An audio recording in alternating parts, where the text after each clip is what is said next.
Anyone with any knowledge of football is awfully aware of what the Hail Mary is. A play in which every single receiver within the formation makes a mad dash to the end zone and the quarterback launches a prayer in the hopes that someone would catch it. It's the ultimate one-in-a-million play, the defining moment of one team's ability to overcome the odds and emerge victorious. Just like football, the same situation could be easily applied to Andy Weir's heavily acclaimed and Hugo Award finalist, Project Hail Mary. Only instead of catching a game-winning touchdown, the story revolves around a science teacher and a former molecular biologist, Ryland Grace, who is tasked with saving his planet from a dangerous extraterrestrial organism, harvesting energy from planets like Venus, stars like the Sun, and so much more beyond the unknown reaches of outer space. If Andy Weir sounds like a very familiar name, well, it should. It's the guy who brought us the science fiction hit The Martian, which was eventually adapted into a film by Ridley Scott, and it ended up being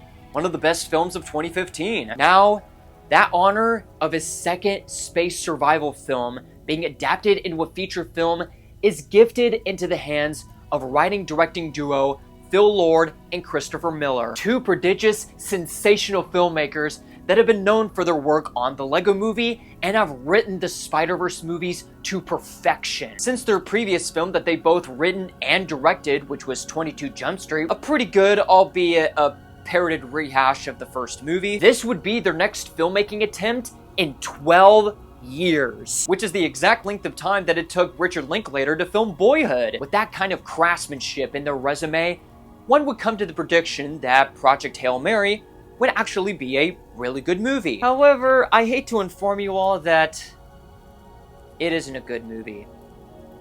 It's a phenomenal one! By all of the heavenly prayers, Lord and Miller have done it again. A visually speechless, enthralling, out-of-this-universe adventure that takes you on a world-saving journey that I guarantee you no one is going to forget anytime soon. Expanding upon our premise, scientists have eventually discovered that the sun is dimming due to an organism known as astrophage, and has managed to spread to Venus in what is known as the Petrova line. Ryland Grace, current middle school teacher and former scientist, is requested by government agent Ava Stratt, head of the Hail Mary project, to study the astrophage and figure out how to beat it with what little time they have. Otherwise, the Earth and many objects in our solar system and beyond would be subjected to universe-ending peril. Suddenly, Ryland finds himself on board a spacecraft, awakening from a coma with no knowledge of how he got there, who anybody is, and what he's supposed to do. Eventually, after resolving his amnesiac struggles, and finding a distant star that is rejecting the astrophage, he encounters an alien spaceship and a 5-legged rock extraterrestrial that he eventually names Rocky. With both their homeworlds at stake, Grace and Rocky have to work together in order to save life across the universe. Compared to The Martian, the film's structure is told in a semi-chronological order, with one part of the movie being Grace's intergalactic mission, spliced with the other half being arranged in flashbacks that take place on Earth, where the Hail Mary project is being discussed, him discovering what the astrophage is, what attracts it to energy, how to defeat it. But it is all told in a way to where it is extremely comprehensible and coherent, and all of them serve as a solid narrative device to show Grace regaining his memories and moments of his life. Drew Goddard, who also wrote The Martian, his work for this movie is impeccably paced and remarkably intelligent, being able to guide audiences on the journey that fleshes out its characters, leading to earned and hilarious moments throughout, deliver on intense space sequences, and elaborate with exposition that feels authentic and doesn't treat the audiences like they're children. While the second portion isn't as vibrant, comedically fueled, and adventurous as the first, it still makes way for great character development between Ryland Grace and Ava Stratt. At this point, with regards to performances, Ryan Gosling, he can do it all. He can play a comedic undercover cop. He can play a stuntman moonlighting as a driver. He can play a stuntman solving a crime. He can play a replicant. And he can also play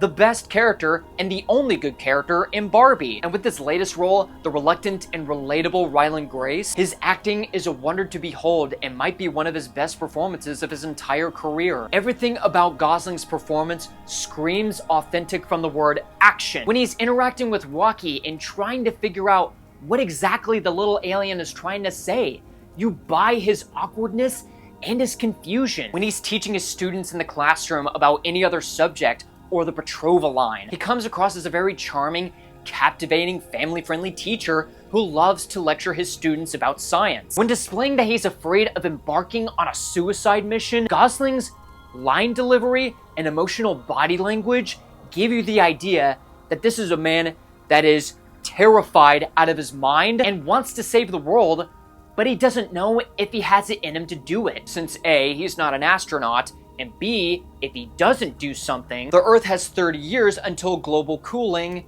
and the population would dwindle in numbers. While Grace's character is the example of the underdog man-on-a-mission trope, he is granted outstanding, believable characterization in the magnificent screen presence and down-to-earth charisma of Ryan Gosling. Sandra Hüller portrays the role of Ava Stratt just as effectively, a firm, even desperate woman who recognizes and treats the gravity of the situation with total sincerity, and she does it well. The film even gives her an ounce of vulnerability and humanity despite being a very stoic figure of the American government. And then we come at last to the heart of the movie. Now, Rocky could have easily been made into an annoying, rambunctious side character to make audiences exhausted by the fact that they're gonna stick with this side character for over 2.5 hours. But thankfully, this was given to the hands of filmmakers who know how to write an amazing co-star. It's not only helped by James Ortiz's very calm and friendly translator voice, as well as Rocky, without the translator, being given a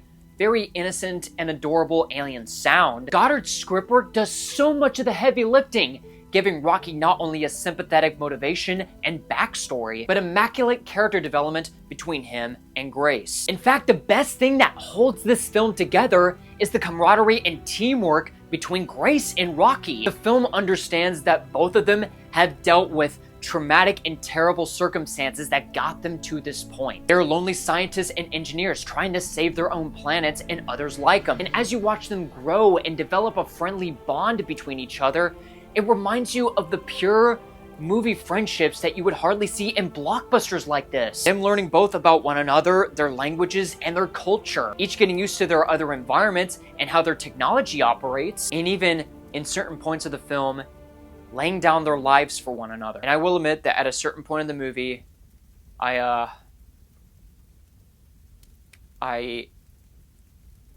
sweated through my eyes. Yeah. Moving on, the film is expensive.